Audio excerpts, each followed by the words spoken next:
sanado badan oo rafaad iyo dhib ay ku haysatay gudaha Liibiya iyo Toobiyaha saxariirta badan ee loo sii maro wadankaasi ayay maanta dib ugu soo laabteen ciidooda hooyo.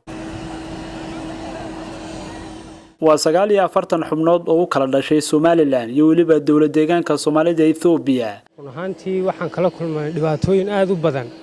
nabarkan aad arkayso iyo nabar ka waaweyn waxay iga soo gaadheen Liibiya alxamdulillah maanta mar haddii aan ka nabad qabo wadankaygina nabad ku yimid waa murugada qaarkood aan maskaxdooda ka baxayn waxa kamid ah in saaxiibadood hortooda ay ku dhinteen iyagoo aan waxba u qaban karaynin. waxyaabihii ugu la yaabka badnaa oo aan la kulmayo inta wadankaasi Liibiya joogay wuxuu ahaa anoo xalatoola oo kale la casheeyay in saaxiibkay ah oo bacdeen uu seexday in waagu markuu bariya aan soo toosa asoo meyd ah oo aan kafan u raadiyo waxa kale oo igu la yaab badnaa dad aan arkayo saacadan iyagoo nool ina saacada labaad dhimashadooda iyo haddana aan arkayo waxyaabaha ugu waaweyn ee aan Liibiya kula yaabay waa dhimasho joogto ah.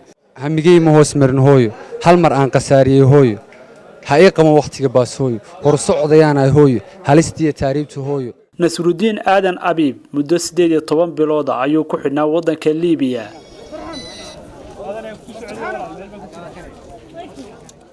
hadda waxa uu la kulmay hooyadii waana ilbiriqsi uga duwan noloshii uu ku jiray muddadii 18 bilood ahayd ee la soo dhaafay.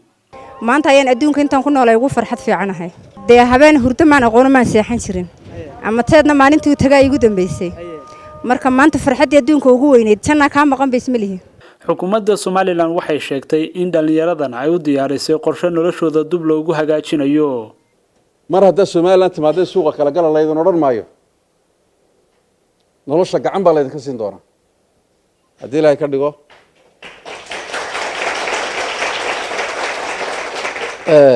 xukuumadda Somaliland gacan bay ka siin doontaa hay'adaha caalamiga gacan bay ka siin doonaan galabtana laydin sheegi doonaa caawana laydin sheegi doonaa haddii Ilaahay ka dhigo waa ballanqaadyadii bay ka mid tahay waxaan filayaa waa markii u horeysay ee tiro tahliibayaal inta leeg Somaliland mar ay ku soo wada noqdaan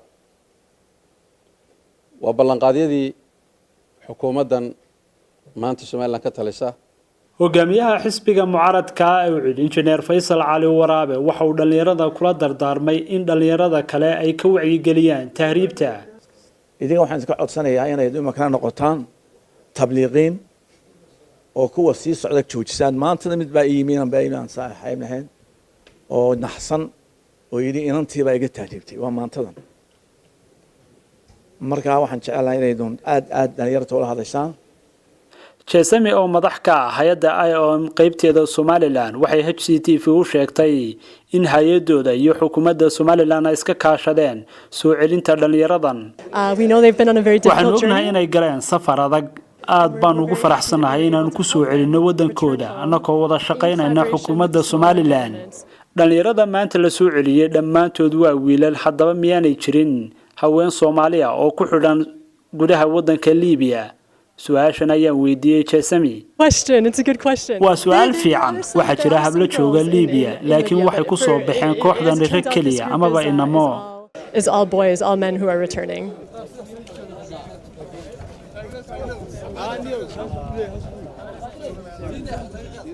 eheladoodii oo halkan ku sugayay ayay farxadda isla qaybsanayaan.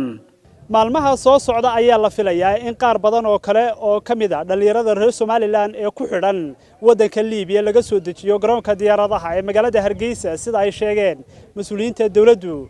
Xasan Suleymaan Harun Galayd wararka telefishinka Home Cable magaalada Hargeysa.